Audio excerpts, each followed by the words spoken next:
ورو سوال کړی دی چې کله موږ مقتدیان په امام پسې شاته مونځ کوو نو رکوع له به کله ځو چې امام الله اکبر ووایي اله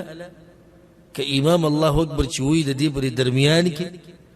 که نه کله چې هغه ختم کي هغه وخت کې الجواب دا خبره یاد ساتئ چې امام او د مقتدي او څو حالات یو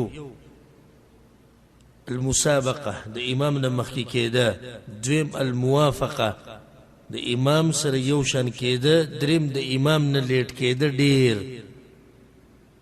د دریونه حرام دي د دریونه څه دي حرام دي پکار څه دي المتابعه متابعه د امام دا ده چې امام یو کارو کی تبع کې حدیث کې دا دي کنه انما جعل الامام ليؤتم فاذا كبر فكبروا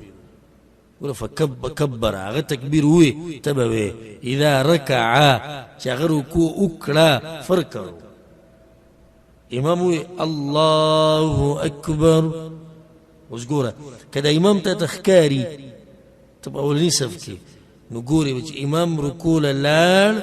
بیا به رکوع لسی تخشن سجده او کته امام نه نو چې کله د تکبیر ختم شي دا غینه بعد بزي دا غلطی ما ګوره د خپل ملګرو کې ملیدلې ده امام لا رکوع تلنی دی ور روان امام لا سجده امام الله سجده لجنو په منځ کې خو فاصله ډیره ده کنه نو دا الله ټکی سره دی وسلم روان شي دا غلطی ده دا غلطی ده په دې کې واضحه روایت انس بن مالك رضي الله عنه دا براء بن عازب رضي الله عنه ويجي كلب الرسول صلى الله عليه وسلم سمع الله لمن حمده وي او من بو سره ودريدو من كي بيوك سم لا نتت ولا حتى يقع النبي صلى الله عليه وسلم ساجدا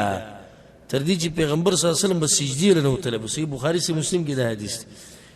نو کله چې باغه سجده وکړه نقعوا سجودا بعده موږ به دا غینه با سجده کوله ایته متابعه وي بعض ملګری دي کې خطا کوي امام السلام علیکم ورحمت الله السلام علیکم ورحمت الله ګس طرف ته ګرځي چې دې ګس ته ګرځي د خې ته ګرځولې چې دې دوه نه دې پاره غش دې ته متابعه وي سجده لړ شي سجده بلګي رکوع لړ رکوع وکي